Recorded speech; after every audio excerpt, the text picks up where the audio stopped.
Hi, everyone. Happy Friday. Thanks for joining us for another eMarketer Tech Talk, where we host guests of all areas of ad tech, martech, and media. I'm Nancy Tefera-Santos, Senior Vice President, eMarketer Insider Intelligence. Today, I'm really excited about our presentation. Guess what? We're going to hear what's hot and what's not in ad creative. This is important because we want to know how creative is evolving to drive consumer engagement.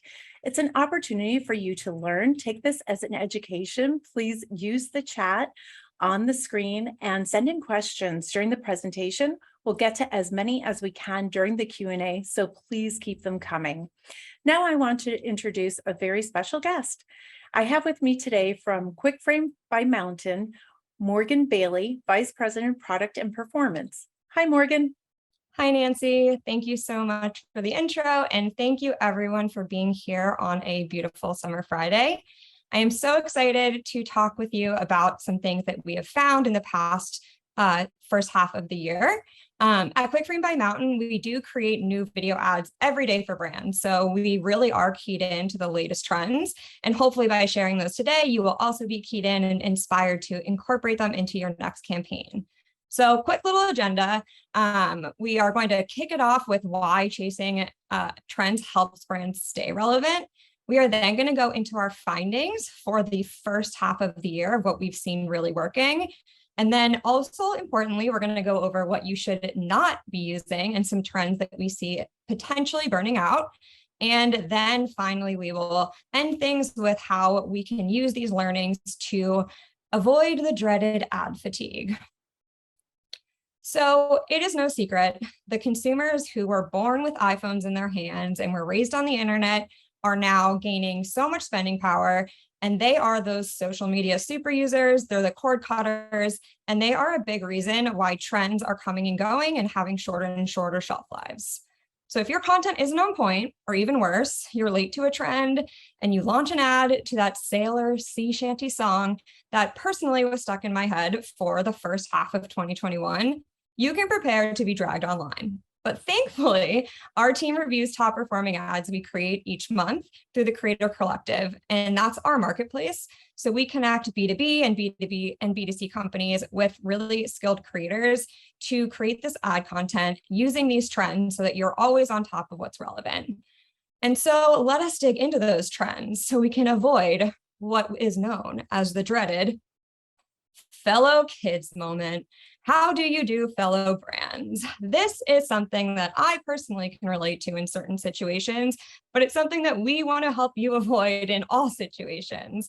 So this fellow kids moment is that reputation crushing moment where your brand can be seen as trying really, really hard to be cool when you're just not.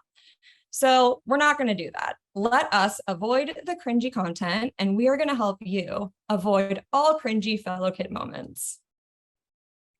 So let's just hop into the first trend, TikTok style creative. Frankly, everyone wants to be on TikTok, and that's because pretty much everyone is on TikTok.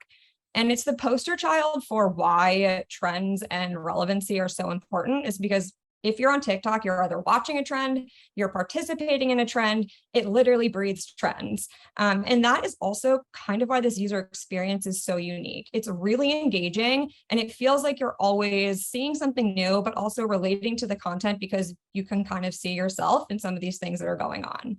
There's a magic formula behind this. And what is that? So that creative is, it looks like a real human being on TikTok actually made it. We sometimes call that UGC, and it is honestly not the most difficult content to make, but it is sometimes difficult to keep it genuine. But really, UGC can be created using stills, voiceover, motion graphics. It does not need to be a full selfie version video. It can be pretty much whipped up in post-production, which makes it a really nice trend to lean into and to test because it isn't something that is super high production. What's really interesting about this is that TikTok users actually enjoy watching ads. Over half of them say that they enjoy watching ads. I'm not sure I've heard a stat like that for any other platform. And I do think it's because this content is so unique and so relatable and honestly really fun to watch. If you're ever on a late night TikTok stroll, you might not even know that you're watching an ad. So I think easy ways to really lean into this is obviously that UGC style, but there also are a few other aspects of this that make it pretty unique to the platform. A lot of these like motion graphics and sort of like engaging visual effects, you'll see these really smooth transitions, you'll see warp effects, text overlays, and more. And not only are the users leaning into that, but we really suggest that brands also lean into it to keep that really native feel of the creative. And this is not just for TikTok. So this is TikTok style creative. We see this being copied on Instagram, on Snapchat, YouTube, there's now shorts and reels. It's really a similar format. And kind of interestingly, the 5th most searched word or phrase on YouTube is actually TikTok videos, because people want to watch it. They don't no matter where they are. It's just the content that really works. So naturally, you'll just be keeping up with the trends. You can use this across so many different platforms, and it's probably pretty fun to make. So our next trend is interactive formats. And I'm just going to go back and remind you all, if you didn't see the commercial with the QR code bouncing on a black screen that probably cost a lot of money that Coinbase launched during the Super Bowl, hopefully you will remember it or look it up later. And it was an unbelievably successful commercial. And it was because it was so simple. Users wanted to go up, they wanted to interact with it, they wanted to know, what is this? It doesn't say anything. What's this QR code? But I'm not here to praise the amazingness of QR codes. We all kind of know about them. I am here to tell you that you can replicate this experience of leaning in and having users engage through something way cooler, which is augmented reality. So sounds like it's from a sci-fi show. It is not. Well, maybe it is. But really, you're probably most familiar with like Snapchat lenses, anything where you can see on the right, where someone is sort of leaning into this kind of altered reality inside of your phone. And it really is a successful tactic, specifically for those upper funnel metrics. We actually worked with Smartwater on the campaign on the right to pair this content with some influencer content to make more of a full funnel initiative. And we saw that this really, really worked well for that top of funnel brand awareness. And it's because it's fun. Like, it's fun to interact with these. It's fun to try on the makeup filters or the crying filter on Snapchat, which I love. And it also is then something that your friends will also want to try. So it's a great way to get those users actually understanding how to interact with your brand. And you can always follow up with maybe UGC or TikTok content as that lower funnel metric. And I think a good tip on this is that AR is pretty new to the scene, especially in advertising. Not all platforms right now actually support it. So the ones that do, you should start small and make sure that you're testing those filters before you actually put money behind them. You want to know that users are actually liking them, that they're going to engage with them before you actually put money in these into an ad campaign. So maybe test them organically and then start to put money around the ones that you feel are like fun and actually engaging. The narrative-driven storytelling. It's like going back to the old days of marketing, which is exactly what I just told you not to do when I said, don't call high schoolers fellow kids. But it's fine because trends do come back around, and narrative-driven storytelling has honestly been an evergreen trend that currently is just exploding.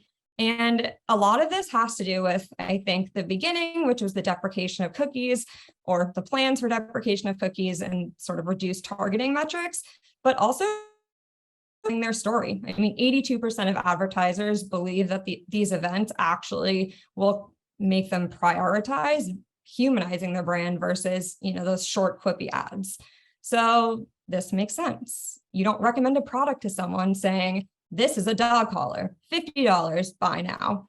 Doesn't feel relatable, isn't something that I'm probably well, maybe you'll remember it if your friend says that because that's a little strange, but I hope that you would instead tell them a story about, that you were thinking of them, they just adopted a dog, and that you personally, this is a real story, adopted a dog earlier this year, and this dog just didn't want to wear its collar. So you'd been searching everywhere. You finally found this really cute dog collar that was so soft. You finally kept it on and looked at you with those adorable eyes. And you wanted to make sure your friend knew about it just in case they're having the same issue. So hopefully, that through that story, you got a little bit more connection, and brands can use this to show empathy for their users. They want to know that your audience actually is understood by that brand and connects to them on a level more than just a sale or a price. And we see brands using this actually pretty frequently. They're really using this, leaning in on like sort of measuring this through the lifetime value of a customer. They're finding that the sale ads, the shorter ads, they do typically cause a quick sort of conversion time. But these narrative-driven storytellers are where you're going to find your lifetime customers that are going to be your brand advocates. They relate to you and they want to ensure that they are then telling your story after that they've heard it from you directly. On to our fourth trend. So I just told you that people want to hear stories from other people. And this is actually a psychological concept that describes why we want to buy products after someone else has told us to buy them, or you see someone else using them and you're like, oh, this person is having the best time. And I think also this is kind of makes sense naturally. And it's something that I don't think is ever going to really die out as a trend. So this is something that you should be incorporating pretty consistently throughout the year. I will buy a product from a friend almost immediately if they recommend it to me. But if I'm starting from scratch, I may spend 10 hours reading every review ever until I potentially maybe buy that vacuum. And it's because I trust that person. And brands can really lean into this by, tapping into your own network. You probably have consumers and users of your product that are obsessed with you. They use your product every day. They want to tell your story. And so why not let them tell that story? So brands can use testimonial type content. It doesn't need to be a specific style. You can use it in the UGC style, or maybe like what you're seeing now, a bit more of an elevated in studio or on location type, to really have maybe a leader in your different vertical, or actually one of your customers themselves create that social proof for you. And the best part is, like I said, you probably already have these people. So it's not going to be very hard for you to go and find someone that's willing to put their word out there to get other people to feel the great experience that they've had with your brand. And on to our final trend. This one is, more important than ever, I think. And the last trend we sort of discovered is that in our research that businesses excel when their ads are representative of diversity, equity, and inclusion. 71% of audiences expect brands to promote inclusion in their advertising. Let's get this to 100% because this is something that's so important. I really hope that you guys take this to heart and understand that this is not something to approach just because you want your brand to seem like you're, have goodwill or anything like that. You need to be authentic. This isn't something you could really seem not authentic about, but people really do care. So you should really be speaking with your already your clients and your customers, figuring out, you probably already have spent hours sketching out your user personas. You know everything about your users. What are their interests? Is this one of their interests? How can you ask them what they would like to see more of in your ads? And incorporating this is not hard. Talent agencies, companies like QuickFrame, we are in touch with people that can provide so many different types of talent. And it should be as easy as casting anyone. And I really encourage you all to sort of open your mind to how you can include people that you never would have expected in an ad. And even in the ad we're showing here, it's natural. You want to be authentic. And if you are not, you will seem inauthentic, and just please avoid that because this is such an important cause. And in advertising, especially since you are paying money and putting your word out there, this is something you should really consider incorporating into your future campaigns. Yes, the trends we expect to burn out. So I just sort of walked you through a bunch of things that we saw working really well in the first half of the year, but it's equally important to actually pay attention to things that we are expecting through the data to actually burn out towards the end of this year or even towards the middle of this year. And the first is one that I think that we've all probably had enough of, which is the Zoom style video. kind of ironic because we are on a Zoom call right now. But I think we're all pretty familiar with what this content looks like. And I don't know if it is as relevant as it was 2 years ago. And we're seeing that in the data. It's no longer performing. It's a pretty saturated trend already. And there's pretty easy ways to shift away from that Zoom type content, maybe approaching it through an in-studio or on location setting instead of having those little Zoom screens. I think it's just people are over it and we're seeing it not perform as well as before. The second one, overselling. So this actually happened to me the other day. I was watching this video, this ad, and I was enthralled with it. I was like almost crying about this like young girl. And in the end, she was like walking through the world and inspiring everyone. And in the end, it was an ad for lipstick. And I was honestly kind of annoyed because I was like on the brink of crying, like connecting to this so much. And it was lipstick. And listen, maybe that company is changing the world, but I didn't see it in that commercial. I just saw a weird ending that kind of left me with a bitter taste in my mouth versus what could have been a really cool, impactful ad about how maybe they're selling lipstick and donating or how the confidence of the girl went up because of it. Just don't oversell. Everything I've basically said has been about being authentic and relating to people on the platforms where they're watching. And it's easy to actually make what you're really doing the focus of your ad. Let your product shine, let your brand shine. And if you are saving the world, that's kind of cool. Call me. I want to hear about it. And maybe we can put that in an ad. But if you're not, keep it real. We're back to QR codes. And we are not throwing shade at QR codes. They actually do work. I mean, I see them everywhere. They're on menus. They are in ads, but we kind of have been there, done that. Coinbase crushed it with their QR code commercial, and we cannot expect that we can replicate that because it was a big moment. And there's also a lot of fun ways to interact with an ad that isn't requiring you to get up off of your cozy spot on the couch and go scan something.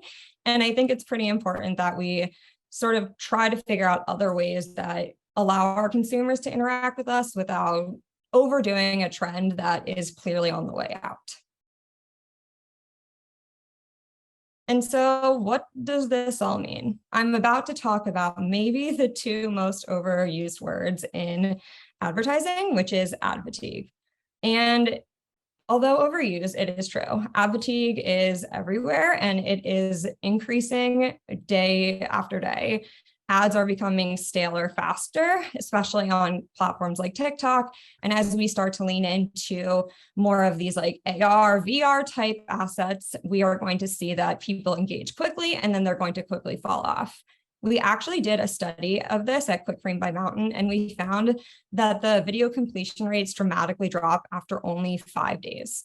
For me, that was actually a pretty shocking statistic. I mean, 5 days is a very short amount of time, especially if you're thinking about how you have to scale up and get the data.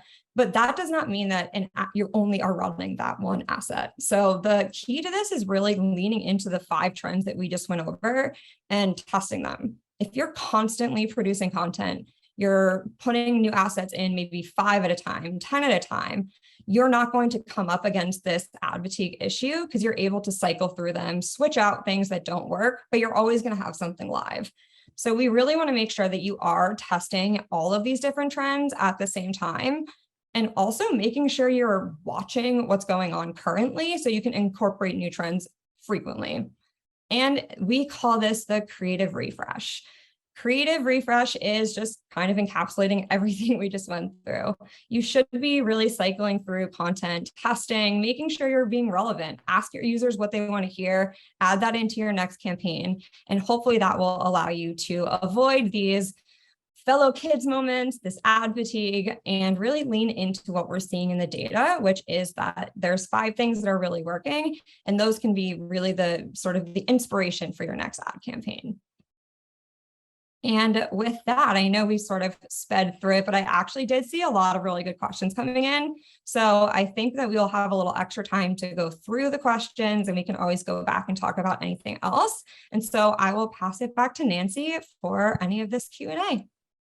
All right, Morgan, this was fantastic. Talking about engagement, I want to know, I want to see a droplet in the chat if you were going like this during the smart water slide.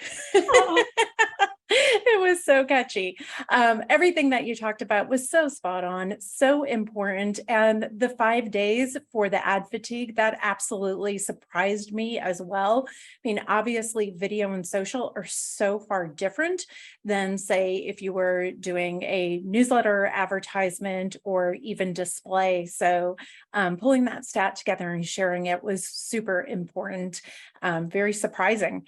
But thank you so much. I love this. I have tons of notes. I know our audience loved it because we have a lot of questions. So let me jump on to those. All right, Morgan, here we go. So somebody wants to know the Coinbase Super Bowl commercial. The comment from the audience is it featured a QR code. They believe it was successful in part because it was really super simple, right? They want to know, are there any other trends that you see evergreen or new that could be created with such a simple approach? Yeah, I really like that. I think that it was such a jarring ad because it was in between these other highly produced Super Bowl commercials that are over the top and have, maybe 15 different actors in it. And this was just like, oh, well, now it's just a blank screen. I have to interact with it. And I think part of that is because it was so lo-fi. Like, it wasn't highly produced. It didn't need to be. It got the message across perfectly clear. And I think what we've talked about before, even in this conversation, is that UGC is something that is lo-fi and has like a similar feel and an easier production sort of schedule as a bouncing QR code. Of course, it's not the same as a QR code, but it does have the lo-fi element that I think can be used really well to stand out in between maybe glossier ads. So if you're thinking about CTV specifically, you do see more, higher production value content, but you could always maybe create sort of like a reel or collaboration of all the UGC content highlights that you have and put that on a CTV ad. I think that is a great way to take something really simple and break through the noise of what you're seeing everywhere else, and has like a similar idea to what that QR code is. Yeah, really nice suggestion there with aggregating basically the UG content and pulling it into one ad. Now to go to the opposite end of the spectrum, from lo-fi to hi-fi, if you want. You touched on AR. The question is, do you have any thoughts on how ad creative might change as new tech like the metaverse and even Web3 is really exciting brands and marketers? Yeah, I mean, I love talking about this whole like metaverse Web3 world because it's just so all encompassing. And I think the main principles that it relies on are obviously like data privacy and user privacy, but also really leaning into interacting with brands, with each other, and feeling like that sense of security and choice over what you're doing. And there really is no better way of doing that than leaning into the augmented reality AR filters and lenses and feeling like you're actually in an experience. That's the whole thing with the metaverse, is you actually are in an experience. This is sort of like a separate little mini world. And by having more, I think, maybe high level AR lenses and filters that can maybe even, encapsulate something about your brand, maybe is a tutorial on how to put on a specific makeup, something that really incentivizes a user to interact, try it on themselves, and then take that next step, which is to purchase. I think that's going to be key going forward with all these, advanced technologies. Great. And you talked about ad fatigue, and the surprising stat that both of us were surprised about was the 5 days. We have a question. Is there a recommended time frame for switching creative to manage ad fatigue? And I'm going to add to that.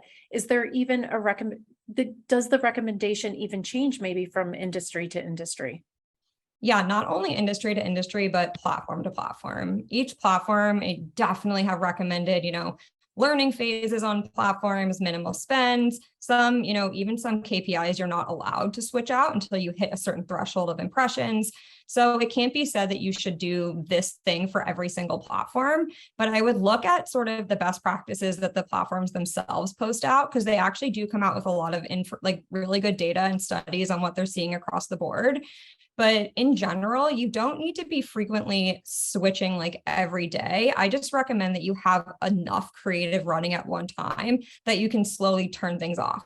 So once you see something is not working, you turn that off and you're able to then optimize into the ones that are. And if you don't have enough content to do this, every week, if you have enough content running at one time, it will last a longer. It won't be 5 days.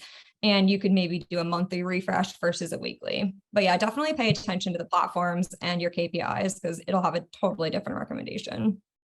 Great. And speaking of platforms, do the trends apply equally to social media and OTT, or are they different? What's your opinion on that? Yeah, I think that there are some that overlap, but you can sort of think of like the social media aspect of the world and TikTok as the places that trends are being born and evolving and sort of going viral. And then CTV, OTT are the places that the big ideas really come out. They may be based on one of those trends. So they may take a trend and then make it more elevated and make it a bigger moment, but they do rely on each other. But I would say that there are separate trends in each that you wouldn't want to overlap, and because they just wouldn't feel natural with what the consumer's actually doing. Okay. And you talked about the pitfalls of using creative trend after it's gone out of style. Is there ever a time when it would be appropriate to use an out of style trend, or do you have an example of someone who brought back a trend and hit it out of the park? Absolutely, yes. I mean, I'm really hoping that the meme that I've been talking about the entire time comes back and we can all bring it back in some way, shape, or form, and I will be the genesis of it. But in all seriousness, nostalgia is a huge part of advertising. I think we see it prominently at the end of the year when we are going back, maybe, highlights of 2021 last year on TikTok, or what people are preparing for their New Year's, and you can sneak into your advertising messages of previous New Year's resolutions, things like that. I think there's also an angle where you can use something that's out of trend, but you're like poking fun at it. It just has to be done really well. And I think it's like the clever advertisers out there and creatives will know how to do this and know when to do it. Definitely harder to make it work well, but when it does work well, I think that those are the things that actually really do go viral. So there's definitely times where you can bring back an old trend. Just make sure you are very aware of when you are putting it back into the market and who your audience is. Thank you. And what platforms do you recommend our audience to monitor to really be able to identify those emerging trends to lean into? So not to bring back TikTok again, but I just can't help it. I think that because we've seen so many other platforms really replicating what TikTok is doing, it just leans us to believe that TikTok is a place where these trends are now being born. So I think really paying attention to specifically what your consumers as a brand are watching on TikTok, because that will then tell you so much about them. And then you can put that into your own ad creative to, make new iterations and become really relevant. I also think CTV. So these are, again, those like really big picture ideas. They might not be the place where you're finding like an emerging trend, but there's the place that you're finding like the big resonating ideas that are actually going to impact the audience. So, and also combining those together, I think would work really well on something like a Facebook or an Instagram, which sort of meet in the middle of that experience of watching of like a TV or connected device, and then on your phone on TikTok, which is just like full screen scrolling through. So I would definitely pay attention to both of those. And then anything where there's AR, VR, augmented reality fun is, I think, something to just overarchingly watch. Fantastic. Thank you so much, Morgan. This was fantastic. Thank you for all the presentation, all of the engaging videos that you shared with us, sharing these trends, really helping our audience understand how to lean into what's hot, how to walk away from what's not. And thank you to our audience for asking all these great questions. Before we wrap up, let me take a moment and tell everybody what's happening across eMarketer's media channels. You could always sign up for more eMarketer Tech Talk, as well as Meet the Analyst webinars at eMarketer.com/webinars. On the audio side of the house, don't forget Behind the Numbers. That's our daily podcast. And on Wednesdays, we now have Reimagining Retail, which is a weekly podcast geared toward retail and brands. Also, check out our newsletters. Please keep an eye on your email. We're going to send out a recording of today's presentation as well as the slides. Share them around your organization. This was really fantastic content that we want to get out there, right? Thank you all again for your time. Morgan, thank you again, and to the entire team at QuickFrame by Mountain. And we'll see you Monday on our next Tech Talk. Have a nice weekend, everyone. Thank you.